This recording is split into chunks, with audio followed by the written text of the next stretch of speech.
Elle, let's have you weigh in just how you're feeling about the times we're in within this context of the federal election.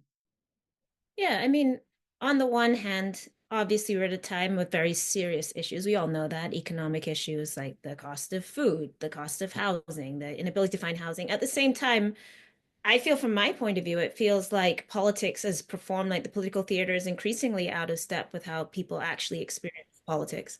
I don't think I myself have ever been as alienated from an election campaign um, as I am on this one. Like in some ways, I feel like I couldn't care less because not one of these parties is stepping forward, for example, to speak out for Palestinian life. How are we 18 months into a genocide and it's still controversial if Carney is asked, to obey international law, something as simple as that. And that becomes discourse in our media around, oh no, did he say it was genocide? Oh no.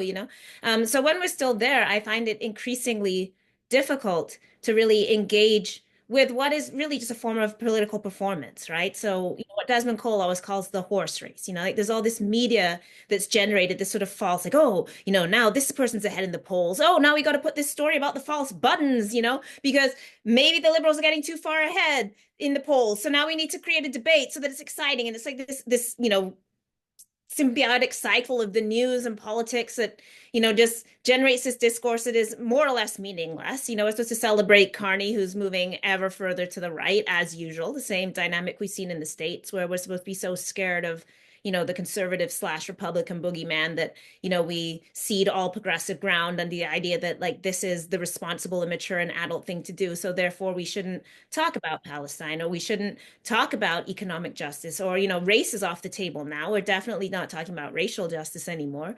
Indigenous, like where we've really just ceded all that progressive ground because now we're just scared of Polyev. And I agree, I am scared of Polyev as well. But when the liberals are picking up conservative talking points around crime, around bail, around parole, in order to outflank the conservatives, then what are we left with? And this is dynamic we've seen in the US that has led us to where we are. Um, so, I don't think we can ignore the fact that a big part of the position that we're in right now is because of our complacency on Palestine. When we were willing to accept, students being beaten down by police for speaking up about Palestine and genocide, when we were willing to accept from our politicians complete inaction, as we continue to be willing to have our countries disrespect and violate international law, send weapons, and can't even get a position on that. Now we see what's happening in the States. Of course, it's inevitably coming to everyone. It'll be the same for us. So I find it, I suppose, just very difficult to uh, feel like this election is going to be meaningful for any of the issues that actually matter to me.